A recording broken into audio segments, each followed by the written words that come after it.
think when I first got to SMC, I didn't really have a mind as to how a successful academic career is supposed to unfold. Thankfully, the STEM program was instrumental in letting me know about opportunities like NASA's L-Space program, NASA's NCAS program. Of course, for me as a civil engineering major, they weren't strictly relevant, but in my opinion, I think any experience is relevant experience, especially something like that. Being able to spend some time with the L-Space and NCAS programs, you're able to see how federal agencies operate, under what kind of parameters that they require people to perform under, and just largely speaking, it was exciting. You know, at the time I was a brand new student, so I didn't really see it as a fun thing to do. I was used to the military. I was thinking to myself, you know, let's just get this over with, let's transfer and let's move on.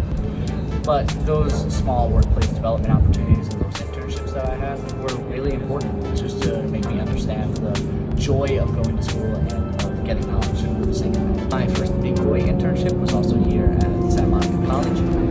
Summer of 2023, I was able to go and work with NAVFAC, Naval Facilities Warfare Expeditionary Unit up at Naval Base Ventura. So that was about 3 months of working on lithium-ion battery cell packs, trying to develop resilient microgrids for the United States Navy.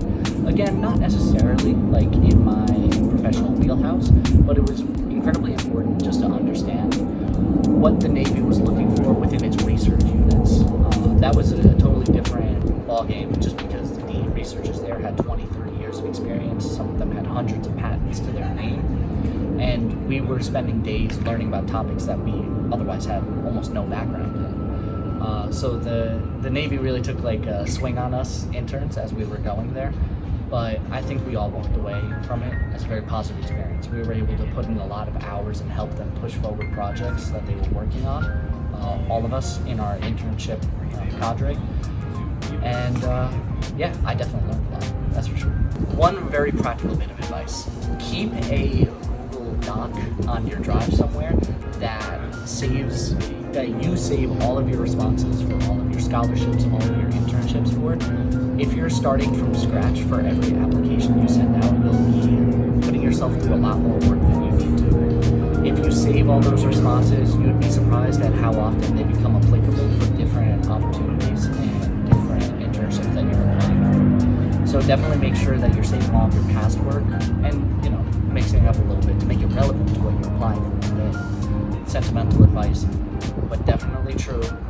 Don't get overwhelmed by, say, denials or how much work it is, because you will find yourself putting out dozens of applications, dozens of requests for interviews. You'll be sending out dozens of different copies for your resumes.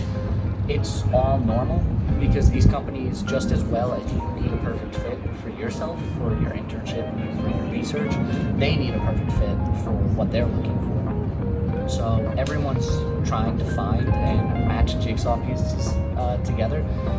Definitely give yourself a chance, though, to keep sending out those applications, because you never know if you might be stumbling upon the exact opportunity that you need. Say for me, those other NASA programs that I worked at, or the US Navy project that I worked on, they weren't quite ideal for what I'm doing, but they led to me developing experience for this latest internship that I'm at now, where I'm going to be going to the Bahamas and I'm going to be able to examine and investigate freshwater aquifer and groundwater resource systems. That's almost exactly what I want to do. So any experience is good experience.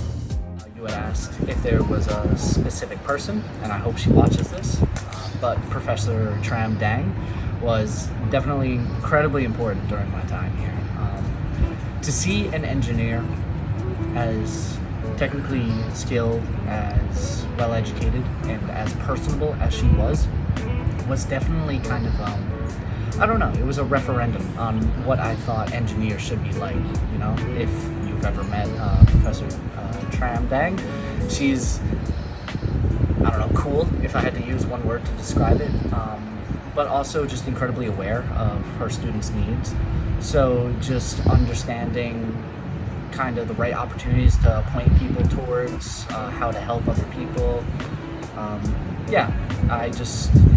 Someone I just incredibly respect and look up to, and someone who, in my career, I'm going to think back to myself cram goons. SMC is, in my opinion, the right mix of a school that knows how to motivate their students to success while giving them the tools they need to succeed. Stuff like the STEM program. That was really useful to myself.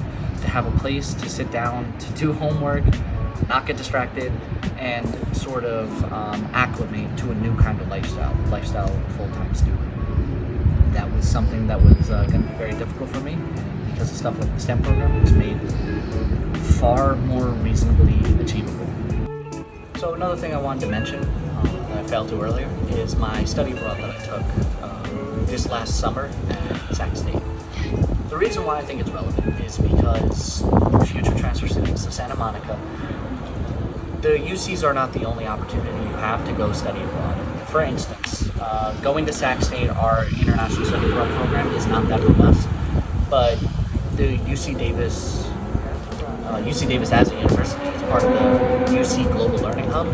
So all the different University of California schools take part in the same system where they send students to different countries. I went to Mexico. As part of a UC Davis student cadre, actually. They're not restrictive about it. You could be a student at any institution, and as long as you're paying your tuition fees, you're considered in the same way. So I went to Mexico, I went to Monterrey, I studied wastewater treatment systems alongside students from UC Davis, UC Berkeley, UCLA, and it was about 12 of us. And we were in a classroom at Tec de Monterrey, which it's a pretty prestigious school in Mexico.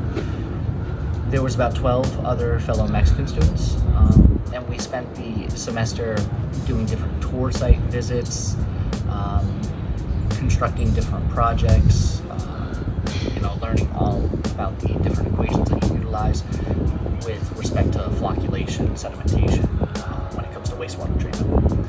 So, fantastic learning experience, but more than anything, I just want to footstop the fact that if you are considering transferring to a University of California school or a California State University, just remember that your opportunities for study abroad are not limited by your choice of one or the other. You can still go to a University of California sponsored study abroad. I almost went to Iceland. That was another option, but ultimately I decided the area of study was more relevant in Mexico. To pay for it, because that's always a consideration for transfer students, I actually applied and received something called a Gilman Scholarship. It's fairly competitive, fairly selective, but it's open to all U.S. citizens. But it's incredibly useful as a tuition and a financial tool. It's up to $5,000, and there's no commitment afterwards. But there are several benefits associated with it. You're a part of an alumni network that stays in touch afterwards. You get selective eligibility for certain federal positions after your Gilman Scholarship. I would recommend it. I would highly recommend it. It's incredibly useful. It's intended for study abroad programs. Just something to keep aware of. When I went on the study abroad, a few of the students had not even left California, much less the country. So there was definitely some trepidation with respect to that. Life tosses a lot of turns in all of our different directions. Choosing our own direction can be very difficult sometimes, but when you're going to school as an undergrad or a graduate student, it's kind of the time in your life where you are free to decide where you want to go, what you want to do, what you want to pursue. So something like this, an opportunity to go to Mexico or Iceland, Italy, these are rare opportunities. If they put you out of your comfort zone and make you a little bit uncomfortable, they're kind of designed to be that way. But they're also the kind of things that you look back on fondly and say, I didn't just spend a summer researching in a lab in Riverside, California. Shout out Riverside. But I was able to go somewhere, put myself out of my comfort zone a little bit, maybe get exposed to a new line of information and knowledge that I wasn't aware of previously. Maybe going on that study abroad opened my eyes up to opportunities that I didn't even know existed.